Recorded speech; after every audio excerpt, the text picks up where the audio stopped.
Study GK and CA চ্যানেলে সকলকে স্বাগত জানাই। আজকের ক্লাসে আমরা 35টি গুরুত্বপূর্ণ প্রশ্ন নিয়ে আলোচনা করব, যেগুলি PSC clerk, NTPC, ICDS supervisor, রেলওয়ের গ্রুপ ডি প্রত্যেকটি পরীক্ষার জন্য ভীষণভাবে গুরুত্বপূর্ণ। বন্ধুরা, অবশ্যই তোমরা আগের ক্লাসগুলো যদি মিস করে থাকো তাহলে অবশ্যই আমার চ্যানেলে প্লেলিস্টে গিয়ে আগের ক্লাসগুলি দেখে নেবে। আজকের ক্লাসের প্রথম প্রশ্ন, নিচের কোনটি মালদা জেলার নদী নয়? সঠিক উত্তর অপশন সি, বিদ্যাধরী।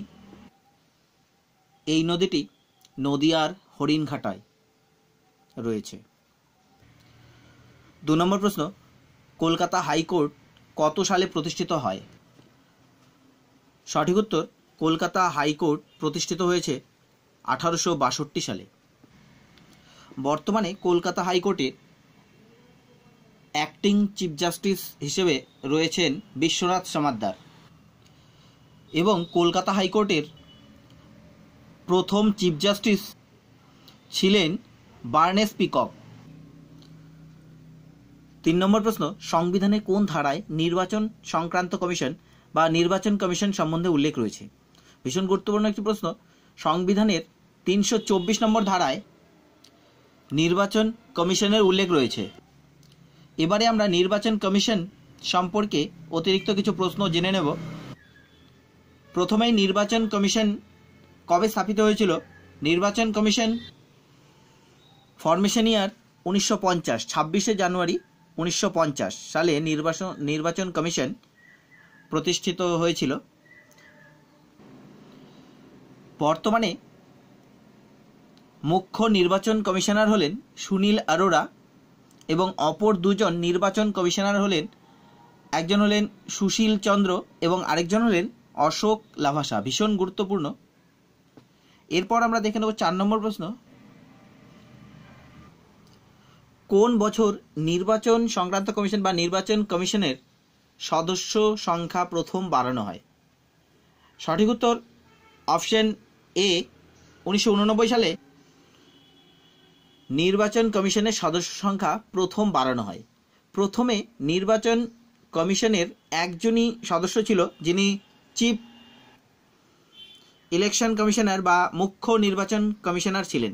পরবর্তীতে 1989 সালে আরও 2 জন ইলেকশন কমিশনার নিয়োগ করা হয়েছে। 5 নম্বর প্রশ্ন, রাবার উৎপাদনে বিশ্বের কোন দেশ প্রথম স্থান অধিকার করে? সঠিক উত্তর রাবার উৎপাদনে বিশ্বের মধ্যে থাইল্যান্ড প্রথম স্থান অধিকার করে। বিশ্বের রাবার উৎপাদনে ভারতের স্থান হচ্ছে 4র্থ। প্রথম হচ্ছে থাইল্যান্ড, দ্বিতীয় ইন্দোনেশিয়া, তৃতীয় হচ্ছে মালয়েশিয়া এবং 4 নম্বরে রয়েছে ভারত। এবারে আমরা দেখে নেব ভারতের মধ্যে রাবার উৎপাদনে কোন রাজ্য প্রথম। ভারতের মধ্যে রাবার উৎপাদনে প্রথম রাজ্য হল কেরল। প্রথম স্থান অধিকার করে রাবার উৎপাদনে ভারতের মধ্যে কেরল। তাহলে বিশ্বে ভারতের স্থান 4র্থ এবং ভারতের মধ্যে রাবার উৎপাদনে প্রথম স্থান অধিকার করে কেরল। 6 নম্বর প্রশ্ন, রামমোহন রায়কে কে রাজা উপাধি দিয়েছিলেন? সঠিক উত্তর রামমোহন রায়কে দ্বিতীয় বাহাদুর শাহ রাজা উপাধি দিয়েছিলেন। 7 নম্বর প্রশ্ন, বাংলা ভাষায় প্রথম সংবাদপত্র কোনটি? বাংলা ভাষায় প্রথম সংবাদপত্র হলো অপশন বি, দিগদর্শন।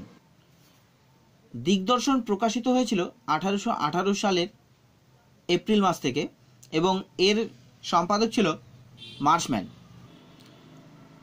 8 নম্বর প্রশ্ন, ভারতীয় জাতীয় কংগ্রেসের প্রথম মহিলা সভাপতি কে ছিলেন? ভারতীয় জাতীয় কংগ্রেসের প্রথম মহিলা সভাপতি ছিলেন অ্যানি বেসান্ত। ভীষণ গুরুত্বপূর্ণ প্রশ্ন এটি। অ্যানি বেসান্ত 1917 সালের কলকাতা অধিবেশনে প্রথম মহিলা হিসেবে ভারতীয় জাতীয় কংগ্রেসের সভাপতিত্ব করেন। এর থেকে আরও একটি প্রশ্ন হয়, ভারতীয় জাতীয় কংগ্রেসের প্রথম মহিলা সভাপতি হলেন অ্যানি বেসান্ত। এবারে ভারতীয় জাতীয় কংগ্রেসের প্রথম ভারতীয় মহিলা সভাপতি কে ছিলেন? সঠিক উত্তর সরোজিনী নাইডু। তিনি 1925 সালের কানপুর অধিবেশনে সভাপতিত্ব করেছিলেন। আর অপশন ডিতে রয়েছে নেলি সেনগুপ্ত, তিনি হলেন তৃতীয় মহিলা।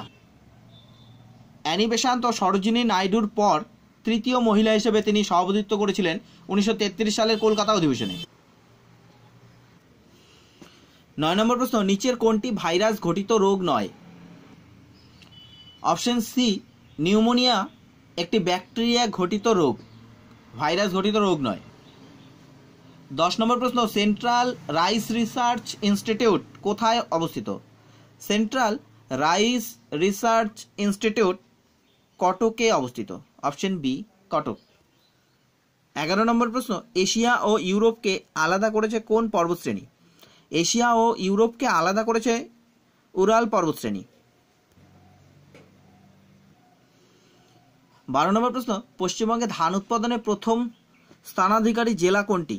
পশ্চিমবঙ্গে ধান উৎপাদনে প্রথম স্থানাধিকারী জেলা হলো অপশন বি বর্ধমান। 13 নম্বর প্রশ্ন ভীষণ গুরুত্বপূর্ণ, সম্প্রতি কাকে নৌবাহিনীর সচিব হিসেবে নিযুক্ত করা হলো? সঠিক উত্তর অপশন বি করমবীর সিংকে নৌবাহিনীর সচিব হিসেবে নিযুক্ত করা হলো সম্প্রতি। 14 নম্বর প্রশ্ন, 2018 সালে ব্যাস সম্মান কে পেলেন? 2018 সালে ব্যাস সম্মান পেলেন নীলাধর জাগুদি। Option A Liladhar জাগুদি। লীলাধর জাগুদি তিনি 2018 সালে ব্যাস সম্মান পেয়েছেন তার গ্রন্থ জিতনে লোক উতনে প্রেম এর জন্য। অপশন বিতে রয়েছে মমতা কালিয়া, তিনি 2017 সালে ব্যাস সম্মান পেয়েছিলেন। মমতা কালিয়া এই সম্মান পেয়েছিলেন তার দুঃখম সুক্ষম লেখার জন্য। অপশন সিতে রয়েছে সুরিন্দর বর্মা, তিনি 2016 সালে এই সম্মান পেয়েছেন। আর অপশন ডিতে রয়েছে ডক্টর রামবিলাস শর্মা। ডক্টর রামবিলাস শর্মা প্রথম যিনি ব্যাস সম্মান পেয়েছিলেন। তাহলে ভীষণ গুরুত্বপূর্ণ, লীলাধর জাগুদি 2018 সালে তিনি ব্যাস সম্মান পেয়েছেন তার জিতনে লোক উতনে প্রেম এই গ্রন্থের জন্য। 15 নম্বর প্রশ্ন, আন্তর্জাতিক নারী দিবস কবে পালিত হয়? আন্তর্জাতিক নারী দিবস পালিত হয় 8ই মার্চ। এবছর 8ই মার্চ আন্তর্জাতিক নারী দিবসের থিম ছিল think equal, build smart, innovate for change. ভীষণ গুরুত্বপূর্ণ 2019 সালের আন্তর্জাতিক নারী দিবসের থিম। এরপর 16 নম্বর প্রশ্ন, 64তম বিমল ফিল্মফেয়ার অ্যাওয়ার্ড 2019 সেরা অভিনেতার পুরস্কার কে পেলেন? সঠিক উত্তর 64তম বিমল ফিল্মফেয়ার অ্যাওয়ার্ড 2019 বেস্ট অ্যাক্টরের পুরস্কার পেলেন রণবীর কাপুর তার সঞ্জু সিনেমার জন্য। এছাড়াও বেস্ট অ্যাক্টর ইন ক্রিটিক্স এর জন্য দুজন যৌথভাবে বেস্ট অ্যাক্টরের পুরস্কার পেয়েছেন, তারা হলেন রণবীর সিং এবং আয়ুষ্মান খুরানা। 64তম Vimal Filmfare award 2019 best popular picture হিসেবে অ্যাওয়ার্ড পেল রাজি, ফিল্ম রাজি। এরপর 17 নম্বর প্রশ্ন, প্রথম সম্পূর্ণ ভারতীয় ব্যাংক কোনটি? সঠিক উত্তর প্রথম সম্পূর্ণ ভারতীয় ব্যাংক হলো Punjab national bank. Punjab national ব্যাংকের ফরমেশন ইয়ার হলো 1894। এরপর 18 নম্বর প্রশ্ন, ভারতের সবচেয়ে কম সময়ের প্রধানমন্ত্রী কে ছিলেন? ভারতের সবচেয়ে কম সময়ের প্রধানমন্ত্রী, এক্ষেত্রে উত্তর দু ধরনের হতে পারে। প্রথম অপশনে রয়েছে অটল বিহারী বাজপেয়ী, তিনি প্রথম প্রধানমন্ত্রী হয়েছিলেন 1996 সালে এবং তিনি 1996 সালে মাত্র 16 দিন প্রধানমন্ত্রী পদে ছিলেন। তারপর তিনি আবার প্রধানমন্ত্রী হয়েছিলেন 1998 সাল থেকে 2004 সাল পর্যন্ত, অর্থাৎ তিনি মোট 6 বছর 80 দিন প্রধানমন্ত্রীর দায়িত্ব পালন করেছেন। Option B HD. দেবগৌড়া, তিনি 324 দিন এই পদে ছিলেন। এরপর চরণ সিং, তিনি 170 দিন প্রধানমন্ত্রীর পদে ছিলেন মোট। এরপর চন্দ্রশেখর, তিনি 223 দিন ছিলেন প্রধানমন্ত্রীর পদে। তাহলে যদি টোটাল হিসাব ধরা যায় তাহলে সেই হিসেবে চরণ সিং, যিনি 170 দিন ছিলেন প্রধানমন্ত্রী পদে? সঠিক উত্তর চরণ সিং। 19 নম্বর প্রশ্ন, ভারতের বর্তমান অ্যাটর্নি জেনারেল কে? ভারতের বর্তমান অ্যাটর্নি জেনারেল হলেন কে কে বেণুগোপাল। এবারে অপশন এতে রয়েছে শক্তিকান্ত দাস। শক্তিকান্ত দাস তিনি বর্তমান গভর্নর, আরবিআই এর গভর্নর পদে রয়েছেন। তিনি 25তম আরবিআই এর গভর্নর শক্তিকান্ত দাস। এরপর অপশন সি রঞ্জন গগৈ, তিনি বর্তমান ভারতের চিফ জাস্টিস, তিনি 46তম চিফ জাস্টিস। রঞ্জন গগৈ সম্পর্কে আরেকটি গুরুত্বপূর্ণ প্রশ্ন, তিনি প্রথম যিনি নর্থ ইস্ট ইন্ডিয়া থেকে চিফ জাস্টিস মনোনীত হয়েছেন। তাহলে নর্থ ইস্ট ইন্ডিয়া থেকে রঞ্জন গগৈ প্রথম যিনি চিফ জাস্টিস হয়েছেন, ভীষণ গুরুত্বপূর্ণ সেই দিক থেকে। এবারে অপশন ডি রয়েছে N K Singh. N K Singh হলেন ফাইন্যান্স কমিশন, 15 ফাইন্যান্স কমিশনের চেয়ারম্যান। 20 নম্বর প্রশ্ন, world happiness report, world happiness রিপোর্টে ভারতের স্থান কত? 2019 সালে ওয়ার্ল্ড হ্যাপিনেস রিপোর্টে ভারতের স্থান 140তম। 2018 সালে এই ইন্ডেক্সে ভারতের স্থান ছিল 133, এবছর হয়েছে 140। 125 নম্বর অপশন বি স্থানে রয়েছে বাংলাদেশ এবং সি 67 নম্বর স্থানে রয়েছে পাকিস্তান। 21 নম্বর প্রশ্ন, এমবিপিএস কথার অর্থ কি? এমবিপিএস কথার অর্থ হচ্ছে option B mega bits per second. 22 নম্বর প্রশ্ন, কত তারিখে পৃথিবীর অপসূর অবস্থান ঘটে? অপসূর অবস্থান মানে হচ্ছে সূর্য থেকে পৃথিবীর সর্বাধিক দূরত্ব। সূর্য থেকে পৃথিবীর সর্বাধিক দূরত্ব ঘটে 4 জুলাই, এটিকে পৃথিবীর অপসূর অবস্থান বলে। আর 3রা জানুয়ারি সবথেকে কম দূরত্ব থাকে, এটি হচ্ছে অনুসর অবস্থান। অপশন সি 21শে মার্চ, 21শে মার্চ হচ্ছে মহাবিষুব এবং অপশন ডি 23শে সেপ্টেম্বর হচ্ছে জলবিষুব। এখান থেকে আরও কয়েকটি প্রশ্ন গুরুত্বপূর্ণ, 21শে জুন হচ্ছে কর্কট সংক্রান্তি এবং 22শে ডিসেম্বর হচ্ছে মকর সংক্রান্তি। 23 নম্বর প্রশ্ন, নিম্নলিখিত কোন রাজ্যে ওয়ার্ল্ড হেরিটেজ সেন্টার স্থাপন করা হবে? সঠিক উত্তর অপশন বি পশ্চিমবঙ্গ। পশ্চিমবঙ্গের নদিয়া জেলার মায়াপুরে এই ওয়ার্ল্ড হেরিটেজ সেন্টার স্থাপন করা হবে। এরপর এরপর প্রশ্ন 24 নম্বর, 2019 সালে বেস্ট ডিরেক্টরের অস্কারটি কে পেলেন? সঠিক উত্তর অপশন ডি আলফনসো কিউয়েরন। অপশন এতে রয়েছে রামি মালেক, তিনি বেস্ট অ্যাক্টরের অস্কার পেয়েছেন। অপশন বিতে রয়েছে মাহেরশালা আলী, তিনি বেস্ট সাপোর্টিং অ্যাক্টরের জন্য অস্কার পেয়েছেন এবছর। আর অপশন সিতে রয়েছে অলিভিয়া কলম্যান বেস্ট অ্যাক্ট্রেস হিসেবে এবছর অস্কার পেয়েছেন। এরপর 25 নম্বর প্রশ্ন, উত্তর ও দক্ষিণ দিনাজপুর কোন সালে তৈরি হয়? সঠিক উত্তর 1992 সালে উত্তর ও দক্ষিণ দিনাজপুর জেলা তৈরি হয়। 26 নম্বর প্রশ্ন, প্রধানমন্ত্রী গ্রাম সড়ক যোজনা কত সালে চালু হয়? প্রধানমন্ত্রী গ্রাম সড়ক যোজনা চালু হয় অপশন এ 2000 সালে।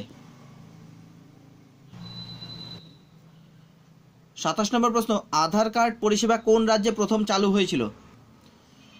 আধার কার্ড পরিষেবা প্রথম চালু হয় মহারাষ্ট্রে, অপশন বি। 28 নম্বর প্রশ্ন, হীরক জয়ন্তী বর্ষ কবে পালিত হয়? সঠিক উত্তর অপশন সি 60 বছরে হীরক জয়ন্তী বর্ষ পালিত হয়। অপশন এতে রয়েছে 25 হচ্ছে রজত জয়ন্তী, 50-এ সুবর্ণ জয়ন্তী, 60-এ হচ্ছে হীরক জয়ন্তী এবং 75-এ হচ্ছে প্লাটিনাম, 100-তে হচ্ছে শতবর্ষ এবং 150-তে হচ্ছে সার্ধ শতবর্ষ। 29 নম্বর প্রশ্ন, বর্তমানে ভারতে মোট জেলার সংখ্যা কতগুলি? বর্তমানে ভারতের মোট জেলার সংখ্যা হচ্ছে 725টি। 30 নম্বর প্রশ্ন, ভারতে বনভূমি সংরক্ষণ আইন কবে চালু হয়? ভারতে বনভূমি সংরক্ষণ আইন চালু হয় অপশন এ 1980 সালে। 31 নম্বর প্রশ্ন, জিএসআই এর সদর দপ্তর কোথায় অবস্থিত? জিএসআই এর সদর দপ্তর কলকাতায় অবস্থিত। জিএসআই হলো geological survey of India. GSI এর ফরমেশন ইয়ার হলো 1851। এরপর 32 নম্বর প্রশ্ন, এশিয়ান রিচ লিস্ট 2019 এ সবচেয়ে ধনী ব্যক্তি কে হলেন? এবছর যে লিস্ট বেরিয়েছে তাতে সবচেয়ে ধনীর তালিকায় রয়েছে শীর্ষে হিন্দুজা ফ্যামিলি। 33 নম্বর প্রশ্ন, ভীষণ গুরুত্বপূর্ণ প্রশ্ন, ভারতের প্রথম লোকপাল কে হলেন? ভারতের প্রথম লোকপাল হলেন পিনাকি চন্দ্র ঘোষ। 34 নম্বর প্রশ্ন, সম্প্রতি কে মিজোরামের গভর্নর হিসেবে শপথ নিলেন? সম্প্রতি অপশন এ জগদীশমুখী মিজোরামের গভর্নর হিসেবে শপথ নিলেন। এরপর 35 নম্বর এবং শেষ প্রশ্ন, 28তম সুলতান আজলান শাহ কাপ কোথায় অনুষ্ঠিত হয়েছে? 28তম সুলতান আজলান শাহ কাপ হলো হকি রিলেটেড কাপ। এটি এবছর অনুষ্ঠিত হয়েছে অপশন বি মালয়েশিয়ায়। এই প্রতিযোগিতায় দক্ষিণ কোরিয়া ভারতকে পরাজিত করে ফাইনাল জিতেছে এবং সবচেয়ে বেশি গোল করেছে ভারতের পক্ষ থেকে 7টি মনদীপ সিং এবং আরও একজন 7টি গোল করেছে জ্যাং জং হিউন। বন্ধুরা, ভিডিওটি ভালো লাগলে অবশ্যই লাইক করবে এবং শেয়ার করবে। যারা এখনো পর্যন্ত আমার চ্যানেলটিকে সাবস্ক্রাইব করেনি তারা অবশ্যই আমার চ্যানেলটিকে সাবস্ক্রাইব করবে। ধন্যবাদ।